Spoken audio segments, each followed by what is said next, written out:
So students, first we'll see the structure of assembly language. And assembly language instruction consists of 4 fields. That is important here. We have 4 fields in assembly language. The first one is label, the second one is mnemonic, and next we have operands, and next we have a semicolon, and we can write a comment after semicolon. Okay, so this is the structure. This label, whatever label, any label, whatever we write in the program, it is optional, compulsory alla. Any looping instructions athava jump instruction idre we can go for label. Next we have mnemonic. Mnemonic means some simple words na, addition, subtraction, multiplication, move instructions. ಅದಕ್ಕೆಲ್ಲ some code ಮಾಡಿ mnemonic ಮಾಡಿಟ್ಟಿದ್ದಾರೆ. That we call, that we use here in mnemonic. And we have to write the operands here. Operands like destination and source will be the two thing. ಎಲ್ಲಿ source ಅಲ್ಲಿ ಎಲ್ಲಿದೆ ಅದು destination ಗೆ ಬರಬೇಕು, ಅಥವಾ source ಅಲ್ಲಿ ಇದ್ದಿದ್ದು destination it should get added. That way operands will be written. And after semicolon we can write the comment, means what this line represents, that can be written here. And anything which you write after semicolon will be ignored by the assembler. Assembler will not consider it. This comments, whatever he write, it is only for the users. Okay, for user to understand the program. When we write very big programs, to understand it we write the comments. So one example is shown here. H1. H1 is just a name. It is user defined. It can be written anything. So that represents a label. After label a colon is written. And mnemonic is add. ADD, add is used for addition. This is one code. Okay, one instruction code. This is like add, we have subtraction, SUBB, we have multiplication, MUL, we have move instruction also, MOV. Okay, next operands are written here. See, for always addition, accumulator should be there. Accumulator is compulsory for addition, and one register R7. So whatever the contents of R7 is added to the contents of A, and it is stored in A. So A is destination and R7 is source. Okay, source register and destination register. And the comment is written here. What happens? Add contents of R7 to RA. So whatever you write after semicolon will not be considered, and this will be considered. And this add is a predefined word. They are the codes, assembly codes, that should not be used by the user. Whenever we write the program only it should be used. It should be not be used for label and all. You should not write here ADD, then it will show error. Okay. So this is one of the example, and this is the structure of assembly language. So one program is written here. The program starts with ORG. Always the assembly language in 8051 it will start with the word ORG. ORG represents origin directive. It is a directive which tells the assembler that the program starts from this address. Okay, you can write the address here. You usually write 0H or 000H 4 times, 4 bits we write. You can you can use the other addresses also. When we go with the practical programs, you will understand. So always the assembly language should start with the word ORG.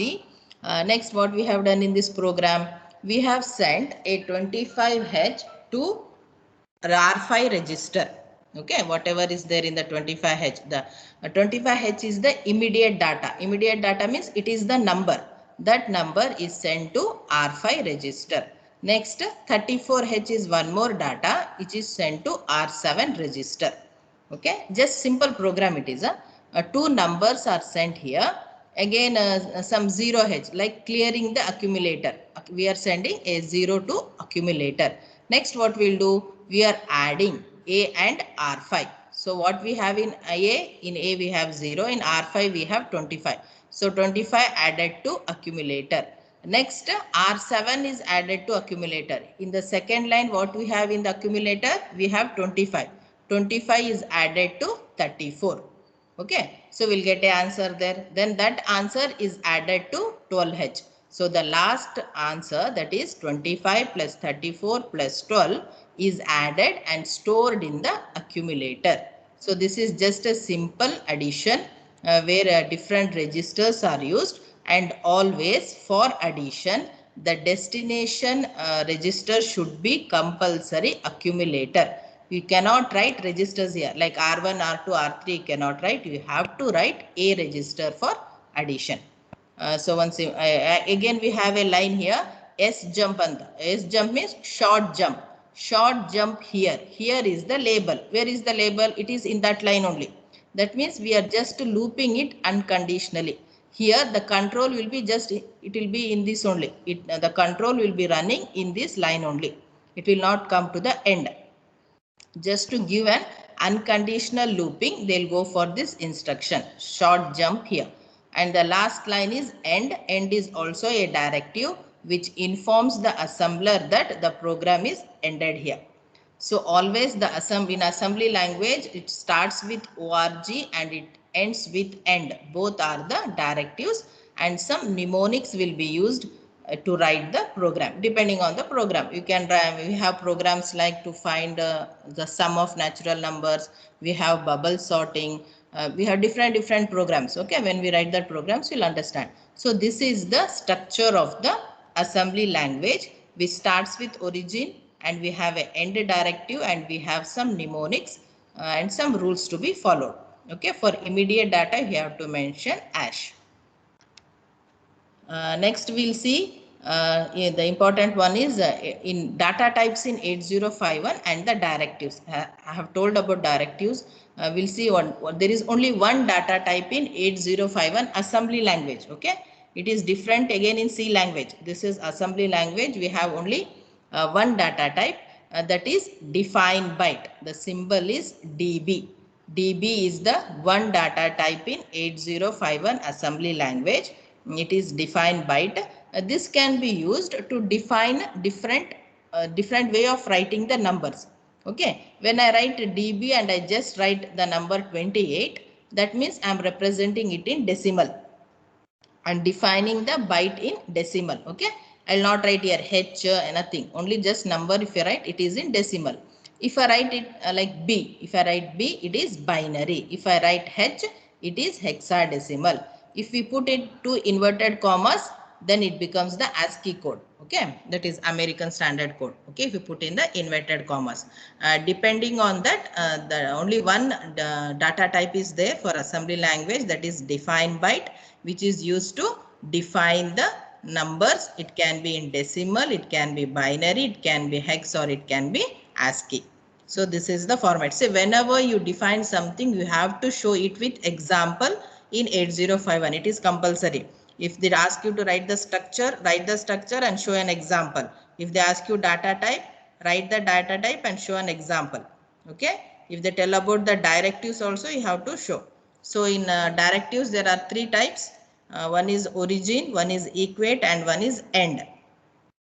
These are the three directives. In origin, it indicates the beginning of the address. As I have told, we have written org, and end represents the end of the program. So code after end directive. So whatever we write after end directive is ignored by the assembler. It will not consider it. And why this equate is used? Equate is used to define some constants. Okay, to define a constant without using memory location, this equate is used. I can just write equate 10. Okay, when I write that equate 10, that without using any memory location, the number will be equated to a variable. Okay, constant will be equated. So for this, equate will be used. That will show in the program. This is about assembler directives. So one data type is there, that is defined byte, and three directives are there. One is origin, one is equate, and one is end. Okay. Next we move on to the very important topic, that is 8051 addressing modes. How to write? There are nearly 5 addressing modes in 8051.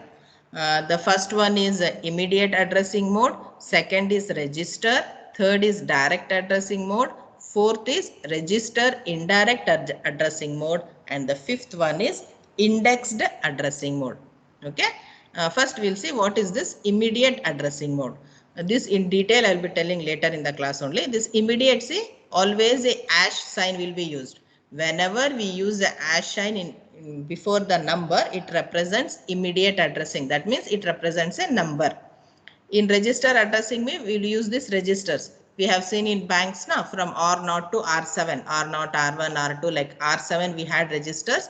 That registers will be used in register addressing mode. No immediate data. We'll write move A comma R0, move RC comma A. Okay. In a direct addressing mode, this is very important. In direct addressing mode, see here, move R0 comma 40H we have written. Move R0 comma 40H. Near the 40H, we have not written any hash. Okay. Hash is not written here. What that means? See here, 40H without hash I have written. That means it is a memory address. This 40H represents the location of memory in RAM. So what this instruction will do, whatever in this 40H, whatever the number is located, that number will be sent to R0. 40H is a location. So it may contain any number, 1, 2, 3, 4, any number. That number will be sent to the R0 register. Okay. Since hash sign is not used, it represents memory location. Next, 7FH also represents a memory location. Okay, from there, whatever the data is present in this location, that will be sent to R4 register. This is called direct addressing, where a memory location will be used and the contents from the memory location will be sent to the registers. Next, we have register indirect. In register indirect, only two registers are used, R0 and R1. Okay, so wherever this register locates the address, from that address the content will be sent to the accumulator. Okay, R0 will represent some address. Okay, some number it represents. If it represents R7, R8, some numbers it will be representing. From that location, the content will be taken and it will be sent to the accumulator A. So only R0 and R1 are used for register indirect. And in indexed addressing, we use for communicating or to send the data between the accumulator and the ROM. Okay, if any data is stored in the ROM space, to access that data, this indexed addressing is used. So the instruction here will be move C. Only it will not just be move, it will be move C, because you are accessing the code from the ROM space. Okay, and A comma at the rate of A plus DPTR. It will combine accumulator and DPTR. You have to remember DPTR is a 16-bit register. To that accumulator will be added. That whatever that represents, that address, the content of that address will be sent to the accumulator register. नहीं जाता अब एक बार उसे free दिए तो नको झगड़ाएंगे तेरे कपड़े का तुम बड़ा बात Someone is talking. Are you following what I'm telling? Yes, ma'am. Okay. Your structure is completed. Next, we have completed the addressing modes is there. I will tell you in detail also. Next, we'll see this jump instructions. Okay. In jump instructions, we have two types. See, all this I'm telling to help you to write the programs. Okay. We'll start writing programs. It will be easy. Jump instructions are two types. We have conditional jump and unconditional jump. So in conditional jump, we have jump on 0, jump on no 0, decrement jump on 0, okay, compare jump on not equal. Next we have jump on carry, jump on no carry, jump on bit. All these are, means all these jumps will occur, or the control will move only when some conditions are satisfied. Okay, it may be accumulator should become 0, it may be the register should become 0, it may be like carry should become 0 or carry should be 1. Based on some conditions only this jump will occur. In these unconditional jumps means without any condition there will be transfer of the control from one instruction to the other. So in unconditional jump we have short jump and long jump. To what addresses they will be jumping, there is a figure for that I'll show you in the next class. Next important one is assembling and running an 8051 program. How we assemble and how we run the program. Here we have to draw this block diagram here. So first we have a editor program. Okay, in editor program, the assembly file will be generated. .asm file will be generated. That will be sent to the assembler program. This assembler program will generate two files. One is the list file, that is .lst, and one is the object file. Okay, two files will be generated. This list file, okay, it has been written here. The assembler source file containing the program code created in step 1 is fed to the assembler. It converts into the mission code. The assembler will produce an object file and a list file. Okay, the assembler what will do? It will convert our assembly language to the mission language. Mission language is nothing but zeros and ones. Assembly language is our mnemonics what we have written. Okay, the extension of the object file is obj, while the extension of the list file is lst. After that, it will be sent to the linker program. Okay, this linker program, what it will do, that is the third step. The link program takes one of the object files and produces an absolute object file with extension .abs. So this ABS file is used by the trainers to have a monitor program. So three files are there. You have to mention this. One is .asm, one is .obj, and the third one is .abs. After this, you have to, if you want to burn it in any memory, then it is sent to the OH program, where our complete code will be sent, will be a hexa code will be generated for that. .hex will be the code generated. So these are the steps that happen in the 8051 microcontroller whenever we write a program. So we have a editor program, then assembler program, then linker program, and next OH program. Okay, the notes of this will be sent to you. This is about our assembly. These are the instructions which I had shown there. 8051 conditional jump instructions.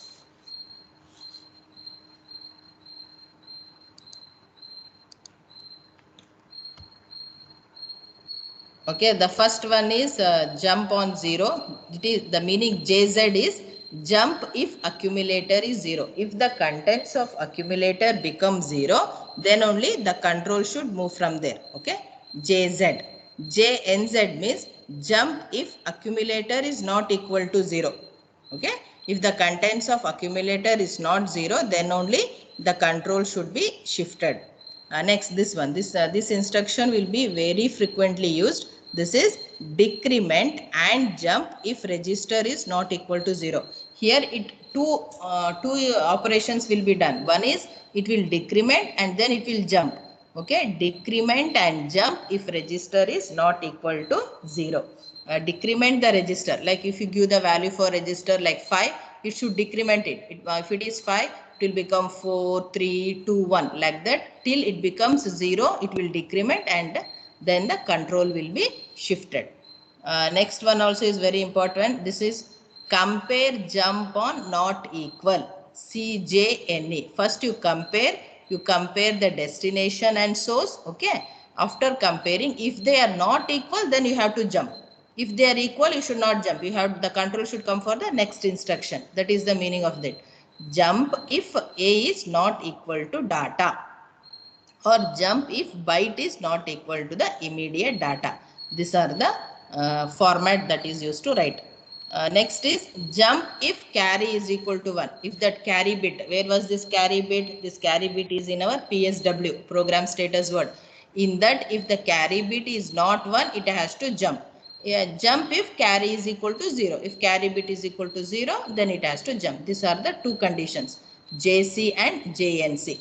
Here JB means jump if bit is equal to 1 and jump if bit is equal to 0. These are the two instructions. And the last one is JBC. It is jump if bit is equal to 1 and clear the bit. So these are the instructions that are used. Jump on 0, jump on no 0, all important conditional jump instructions. Okay, this you have to be very thorough. It should be completely used to write the program. So this is the notes which will be sending. Say the same thing, whatever I have told now, that is written here. That is the structure of the assembly language. Okay, the label field allows the program to refer to a line of a code, and labels are optional. Okay, it is not operational, it is optional. It is not compulsory that you should write.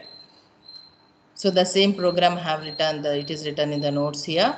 And one more thing, what we have to know is in CPU, the registers are used to store the information temporarily. Okay. So how many registers we have? We have A and B, R0 to R7. All are 8-bit registers. These are used to store the information. Next we have DPTR, which is 16-bit. DPTR is splitted into DPH and DPL. Data pointer high and data pointer low. They are the 16-bit registers. Values can be loaded directly to any register from A to R7. To indicate it as an immediate value, it must be preceded with hash sign. That is important. Hash should be used to show that it is immediate data. This is also like it is good to learn this to write the program. See, this is the format for the move instruction. See, move destination comma source. Okay, whatever is there in the source that will be copied to the destination. What is the meaning? After a semicolon, I am writing the comment. Copy source to destination. Okay, move A comma 17H. See, 17H doesn't have hash. That means whatever is there in the memory location 17H, that has to be moved to the register A. So move A to a value held in the memory location 17H. That is the meaning of that. Next, add instruction. See, for add instruction, the format is add A comma source. They have not written here destination. It is A comma source. That means always the destination for add should be compulsory accumulator. So it is add A comma source. So just send a number like 25H to A, then 34 to R2, then add A comma R2. Just two instructions are added. There are many ways of writing it. You can write like this, or you can just write away here only. In second line only you can write add. Okay, first you send 25, next you send 34. You can write here only add. That instruction can be written. Different ways of writing the assembly language. So what are the invalid instructions here? Can you observe this? Why add R2 comma hash 12H and add R4 comma A is invalid? Can you see why it is invalid? Because the destination is R2 here. Always for addition, the destination should be accumulator.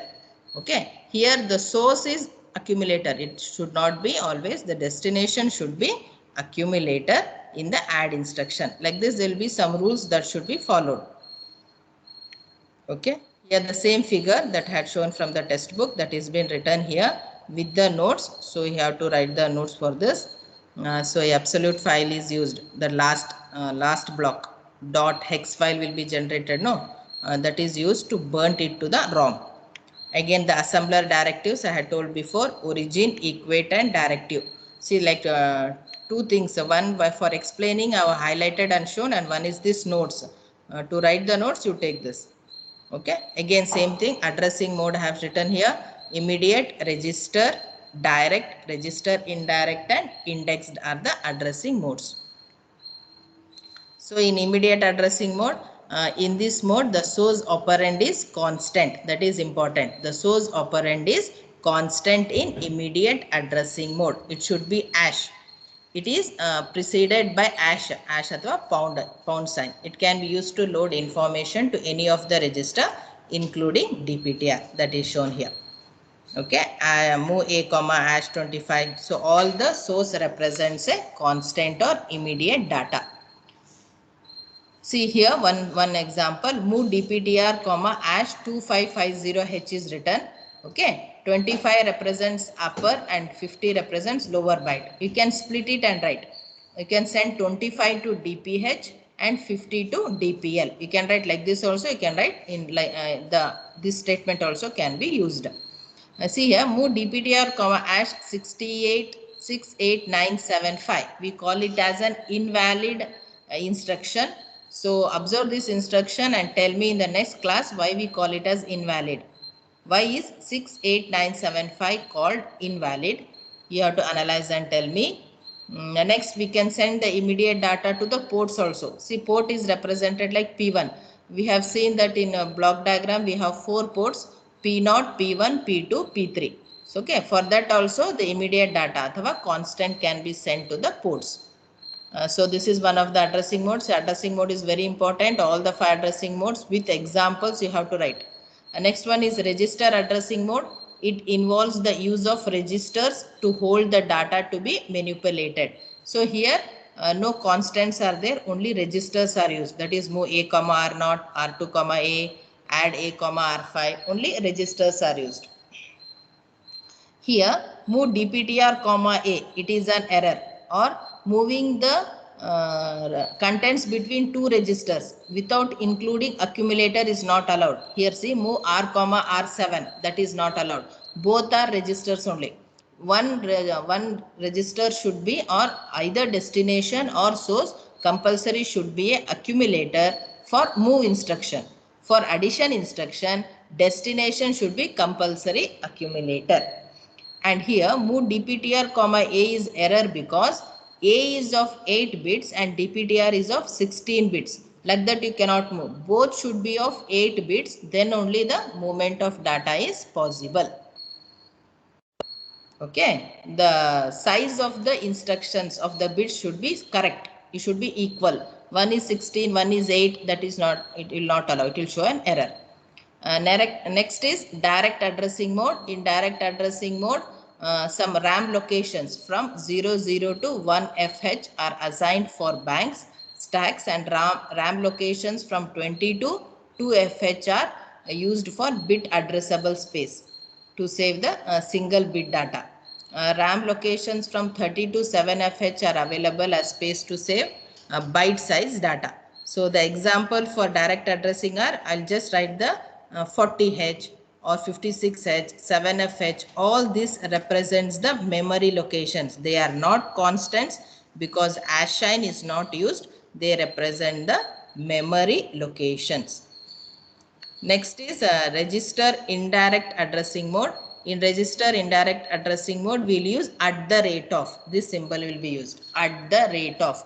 What that means? If I write move A comma at the rate of R0, that means move contents of RAM locations whose address is held by R0. Okay. Whatever the address is there here, that content should be moved to the accumulator A. Okay, that comment is written here. Move at the rate of R1 comma B and move contents of B into RAM locations whose address is held by R1. Only R0 and R1 will be used for register indirect. Okay, so this is an example. That example we'll see later. So this is the indexed addressing mode. So we have to know the last addressing mode is the indexed addressing mode. It is used to assess ROM space, ROM, okay, ROM space of 8051. To assess the space available in ROM, we'll go for this indexed addressing mode. Whenever we go for this indexed addressing mode, we have to use the instruction MOVC. You should not write just move, you should write MOVC, MOVC you have to write. So A comma at the rate of A plus DPTR. So these are the different addressing modes. Whenever the addressing modes with examples should be written with this figure. That figure is put in the notes. I have taken from the textbook also the same figure.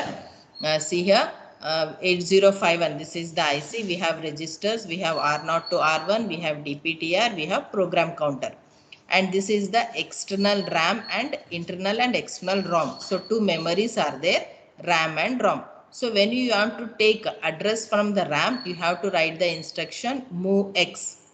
Okay, from external RAM, if you want to take, we'll not just write move, we'll write MOVX at the rate of. Fine. If you want to take the any information or any data from ROM, we should write MOVC, MOVC. These are the for lab it will be used. You will understand when we do the lab program. So MOVC will be used from the ROM and MOVX will be used for the external RAM. So these are the external addressing using MOVX and MOVC. We have to draw this figure correctly. Okay, MOVX and MOVC are the instructions used. So we have seen all the 5 addressing modes and their figures. All the 5 addressing modes with examples. Okay, just we'll see this example here. Write a program to copy the value 55H into, okay, this is a constant 55H into RAM memory locations from 40 to 45H using direct addressing mode, register indirect addressing mode, and register direct addressing mode. Okay, this example will it will take little time. We'll complete in our next class.